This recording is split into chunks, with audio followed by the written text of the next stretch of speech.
Hello and welcome back to another Vincent's Private Wealth Market Update. I'm Louis Dooley. And I'm Kenneth Beanland.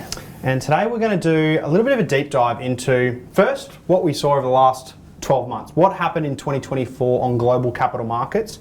And then we want to look through how we're positioning portfolios and provide a little bit of a macro, but also a micro or a portfolio update in terms of things we're focusing on and how we're allocating capital for the 12 months to come.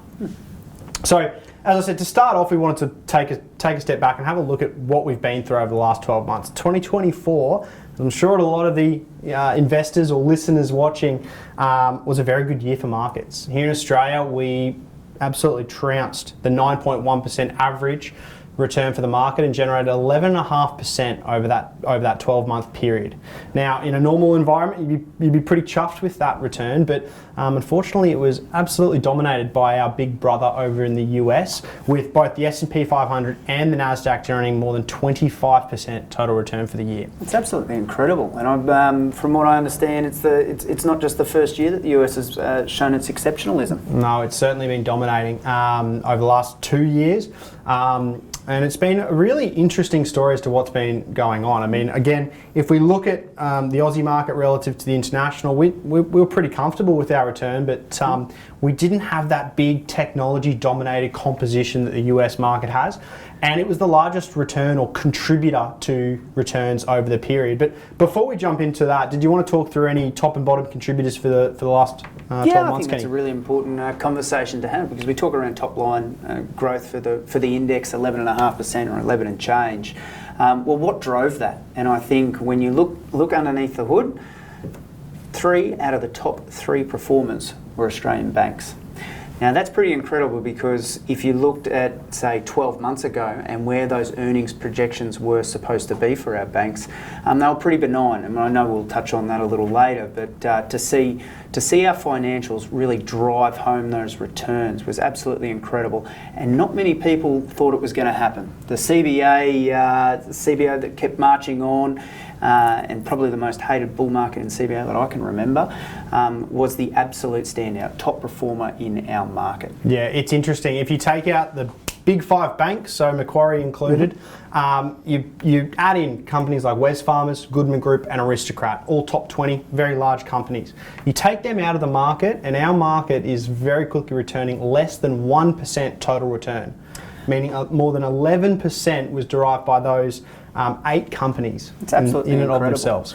And I think, you mentioned a couple of great stocks, and because those earnings actually went up for a couple of those. So if you think around the Goodmans, the Wesfarmers, the Aristocrat Leisures, well, if those 6 companies did the bulk of the heavy lifting, there has to be some laggards. And I think when we looked at that in terms of what was happening in the Australian market, energy and commodities really did stand out.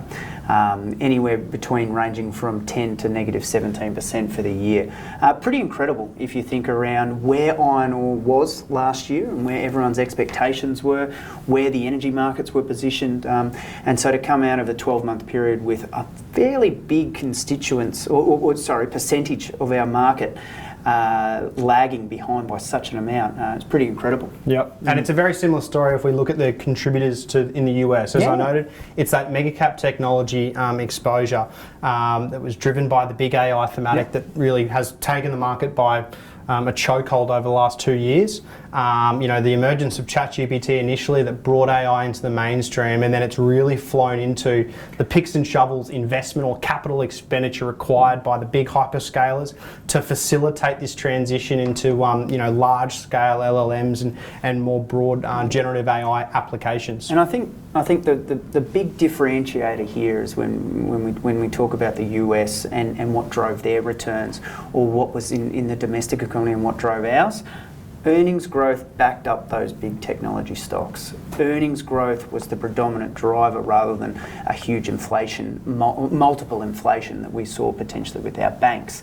And so what that's led to is some significant concentration levels, and I know you've done a little bit of work in there. So let's just talk through the concentration in terms of our market and then maybe the US. Yeah, so I mean, to your point, I mean, the the big players that have contributed to the large rallies that we've seen in markets have resulted in a very, very concentrated market here in Australia, but also in the US. Now, the levels of concentration or where they're concentrated do differ between the two. As we noted, it's the big hyperscalers or technology players in the US, and here in Australia, it's the financials. But if we take a look at it, here in Australia, we're about 35% allocated to financials now and about 28% to the banks. So for investors out there, if you're buying the ASX 200 ETF, every dollar that you have in that ETF, 28 cents is allocated to 5 companies, the big 5 banks.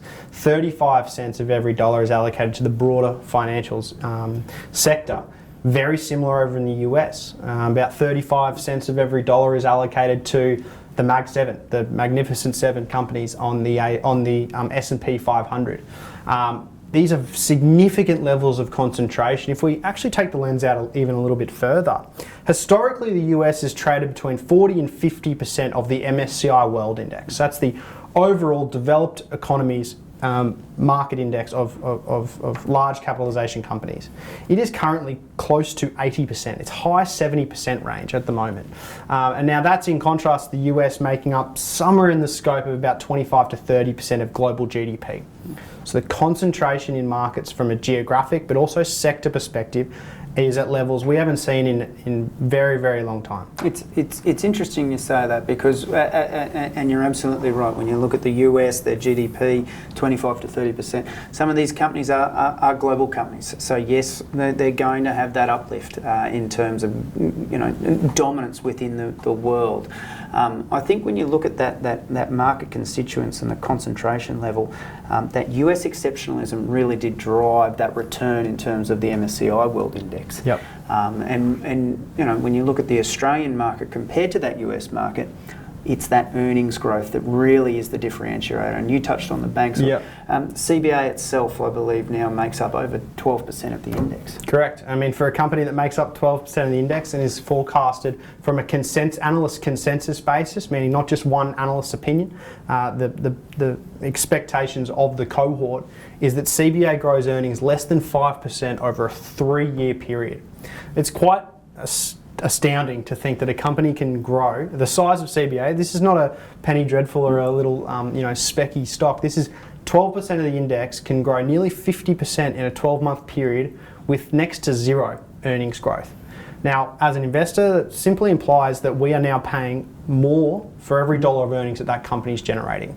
If we look at, to your point, if we look at over in the US, something like Nvidia, it's had a very, very strong run, but it's also generated earnings growth of figures that I couldn't recite to you right now because they are immense. And so you're actually seeing that earnings growth flow into the company. Yes, they trade on mid-30s multiples, but to put that into context, after today's selling induced AI-induced selling that we've seen with Nvidia, we're recording this on the 28th of Jan, Nvidia trades on about 28 times earnings. That is less than what CBA currently trades on. It's absolutely incredible because what you want to see is, and you're very comfortable in taking this on in terms of a multiple inflation, if the earnings growth's there. But if it's not, and you're paying more and more for that dollar worth of earnings, I think there has to be some sort of mean reversion at some point. I do think that when you look at the contrast between the US right now and the Australian market, you can bring that back down into the broader economic picture. Australia, below trend in terms of GDP growth. We're not very productive right now compared to the US, and I think we've got still significant or reasonable inflation pressures when we take out those government subsidies. We still have some pretty amazing employment figures with unemployment at historical lows. What we do have is a GDP per capita recession that hasn't been going away. We need to see some of that productivity growth. We need to see earnings growth come through. And when we do see that, then you could maybe make that argument that you're prepared to pay an excessive multiple. Yeah, I think Australia's been we're in a pretty precarious position from an economic front, as you noted, but I think we've been in almost a very lucky position for the last maybe 2 decades, and it's really been on the basis that China's urbanisation push and the required raw materials and manufacturing demand that required, and therefore had a demand profile for us here in Australia, really kind of propped up some figures that may have been not looked as flattering otherwise. And I think to your point, China absolutely, but we can't forget about our immigration. Massive. Certainly. Massive. But I think now that we look at, as you noted, we're in a per capita GDP recession, where the last quarterly GDP print was 0.8%. That's as bad as it has been since the 1992 recession, if we back out the COVID environment, which was a pretty exogenous or unique environment in and of itself. So we're in a really precarious situation, and I think what has, why we've seen a relative market underperformance is we're not seeing the GDP growth that our big brother over in the US is seeing. B, China's obviously not providing that stimulatory demand profile that we've seen over the last 2 decades. And ultimately, I think if we, flow that through to the market, is that we've got a really top-heavy index comprised of companies that aren't necessarily generating that substantial earnings growth. And so when we talk about that concentration element that we were discussing earlier, it really comes down to, while if we look at an indexes look toppy or expensive. We're getting far less a risk premium that we used to receive, even just relative to 2019 levels. We're paying a lot more and taking on a lot more risk if we take on index exposures. I think you're absolutely right. But what we do need to see in terms of what drives a significant portion of our markets is China. And we need to see China come out of this funk that it's in. We need to see sustained fiscal and monetary support. We saw a few times last year where they did bits and bobs. We need to see a lot more of that because China is in a bit of a difficult situation right now. And when that happens, what we think, and we'll touch on this later, I'm sure, is those laggard positions in terms of commodities and energy. They should actually be a beneficiary of that. We should start to see that EPS growth from those sort of sectors really start to drive through. But it is right now contingent upon that China economy. Yeah, definitely. And I think to your point, if we think about where we're allocating capital or what, opportunities that we see in the market, particularly firstly from an ASX perspective. As we noted, we think that the banks are increasingly getting expensive. Now, you can't just sell that position and hold it in cash. You need to still have that equity or capital or growth exposure for that capital. And so what we're seeing what we're expecting to see is that rotation. Selling of the banks and rolling into those laggards, that cyclical exposure, whether it be commodities or energy, that haven't had the buying support or capital flows that our financials have had over the last 12 months. And whilst selling, a pretty strong dividend paying investment in those banks, you can reallocate into more appropriately or attractively priced cyclical exposure and still generate a relatively strong distribution or dividend yield for that capital allocation. And I think we really have focused on that big end of town, right? So we're talking about US mega caps, we're talking about our materials and commodities, and we're talking about our banks. Any other opportunities that you foresee within maybe the lower down area? Yeah, I think particularly internationally, but it's also similar here in Australia. Due to that concentration of returns, we've really seen quite a narrow return profile and therefore multiple expansion within indices. So what we expect to see is just a relocation of that return profile, broadening out of earnings growth and multiple expansion, and we think that should play into a pretty attractive investment environment for that small to mid cap part of the market. In the US, there are a lot of really good quality small to mid cap companies that just haven't seen the same level of multiple expansion that some of the mega cap technology players have seen. And when you think about it, investors need to allocate their capital to, they've got a finite amount of capital, and it needs to be allocated to those sectors. So if we start to expect to see some capital being flown out of those bigger mega cap technology companies, and we're still comfortable with the US exposure, we think a logical beneficiary of this next wind. No, I think it makes sense. I think it absolutely makes sense when you talk around, what has struggled over the last 2 to 3 years? That small to mid cap has really been left behind. they've had inflation to deal with. They've had slowing economies to deal with. They've also had the bite of interest rates. Now, if you start to play out in these next 6, 12 months domestically, we may be starting to see that cycle start to change in terms of interest rates. If you look at offshore, particularly in the US, you've got a very, very pro-government, pro-America type rhetoric that's coming through. These are the sorts of beneficiaries that will, we think at least over the next 12 to 24 months, have that sort of relief rally. Yep. So, yeah. Yeah, on that point, we also think that fixed assets look appealing at the moment. Global or listed property, both Australia and internationally, has been a pretty difficult environment. If you take out Goodman Group of the Australian index, which makes up about 40% of the Australian REIT index, it's been a pretty tough time for property investors. It's been an uncertain interest rate environment, there's been inflationary pressures, and we think a lot of those issues or headwinds are starting to abate. And presenting some pretty attractive opportunities for income investors that want to diversify out of those very concentrated ETFs, indexes, but also investors looking for, I guess, risk-adjusted growth. A lot of those assets have been depressed or revalued downwards already, and so we think that the valuations look appealing, and by virtue, the income distribution profile is again quite attractive. And there also does seem to be a little bit of political pressure. So we've seen over in the US this big push for all federal workers to go back to the office. If you start to see that sort of rhetoric flow through into Australia, you might see cap rates really start to compress, which as property investors you want to see. I do think you do still need to be selective in terms of either index or direct exposures, which you mentioned before. So if you're looking at a straight vanilla index, maybe there might be some concentration risk there that you might have to be aware of. But look, I think this is over the next 6 to 12 months. We do need to start to see some softening in terms of the interest rate environment for that to really kick off. And that is the expectation. Consensus expectations are really for the next cut to be between February and April.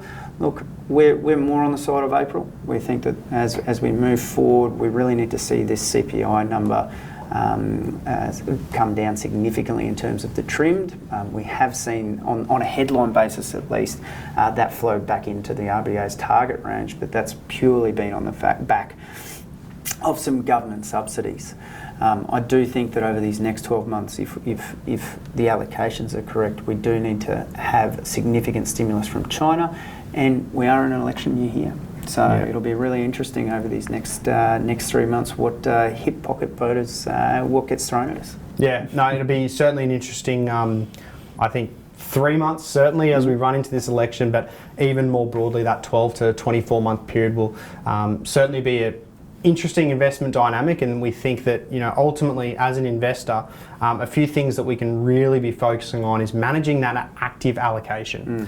As we've noted, indexes are becoming increasingly concentrated, so you are by virtue getting less and less diversification with those within those indices, and by virtue of that recent contribution and implied concentration, there's been some big winners and some very big losers. And so when we look ahead, we think that polarising return profile will likely continue, and it really services the case, or the case to having that active allocation within your investment strategy. I guess just to kind of summarise, where are we allocating capital these next 12 months? Where are we really focusing? Oh, look, I think we've touched on these. I think the small to mid-cap market, particularly in the US, looks really favourable. For the outline points that we went through before, but valuations look really attractive to us. We always want to screen for quality over there. We don't want to end up with something that has a significant amount of leverage. We have seen interest rate expectations start to creep up there, so I think that's a really laser focused point that we're looking at least. And I do think that particularly over there, you do have that pro-government stance all the way through from President to Senate to House of Reps that really will, or what we believe at least, will drive those sorts of returns. Yeah, I think on that point, I think, however you look at him, I think Trump will certainly hold the market return as a bit of a key KPI for himself. He will really want to see strong market gains, and so it really positions an attractive allocation or investment proposition to be invested in the US. But it's maybe just managing at what parts of the US market you gain exposure to as we look to move through this this new investment cycle. And I think when we talk around commodities, and we have touched on where we're quite favourable over the next 12 months on that energy and commodity cycle because of China, the one that we left out really in terms of that is gold. Yep. So what are your thoughts there? Yeah, I mean, we really like gold. We think there has been a more recent dislocation between the producers relative to the spot price. And so we think that actually presents a really compelling opportunity to gain that operational leverage on top of what we expect to be a relatively strong environment for this underlying spot price. So we're increasingly taking that alternative exposure and taking on some of those producers within the gold realm. And we think that really complements a diversified portfolio in this incoming environment. If you are looking for a bit more of a comprehensive breakdown into what we're looking forward to over the next 12 months, please head to the link in the caption. We talk through our key themes for 2025, really articulating what we tried to articulate to you here today. And if you do have any questions, we encourage you to reach out to either Kenneth or myself. We'd be more than happy to have a conversation. Take care.